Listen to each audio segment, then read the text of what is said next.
It's now just over 2 years since South Sudan gained independence from its northern neighbour, but the transition to self-rule has not proved simple. Frustrations are growing at the lack of progress and at the failings of the nascent democracy. Human rights organisations have condemned arbitrary arrests and other abuses committed by the security forces. The situation underlined by a growing wave of intimidation aimed at journalists. Duncan Woodside and Stephanie Braquier bring us this report from Juba, the capital of South Sudan. Each morning, Mading goes to his office. He checks the news and prepares his own stories. But before arriving, he ensures that his laptop is fully charged. No electricity because our ministry, the Ministry of Electricity, is known as the Ministry of Darkness. Last year, Mading became something of a celebrity here with a radio show. But the content didn't please everyone.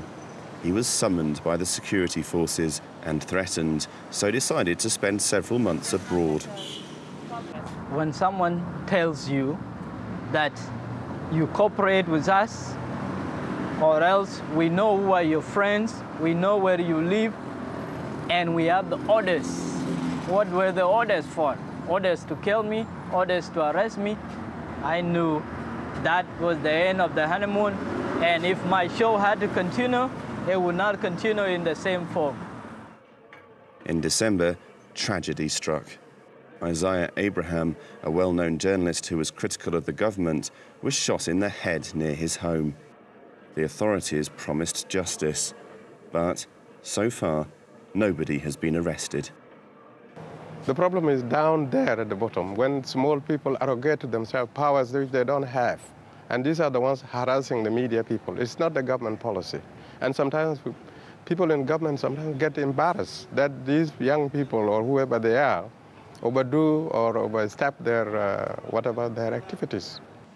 In this heavy atmosphere, private media is still defining its role 2 years after South Sudan achieved independence. Journalists, whether experienced or rookies, are often regarded with suspicion. If you write about politics, so they always thought that what you are doing, you are against the state.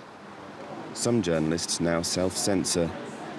Others find more subtle ways to portray the country's political upheavals. Sometimes the pictures, it talk more than the words. One picture can be 100 words. Sometimes accused of lacking rigour, journalists here face multiple obstacles. At Citizen, a private newspaper, staff have access to only one vehicle. If the car is going one direction and others are going to the opposite direction, it's not possible to transport them all, so they have to use public transport, you see. Over the last few months, Citizen has also launched a TV station which seeks to provide a more neutral voice than its rival, the state broadcaster.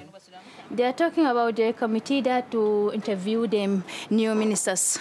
Yeah, this is the headlines, our news today. Yeah, it's a hot news in South Sudan generally. Yeah. Minutes before the programme, there's panic. The teleprompter isn't working and the camera settings are off balance.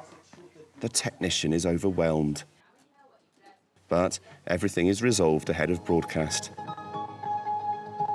Each day, there are 2 news schedules, one in English and one in Arabic, the main common languages in South Sudan.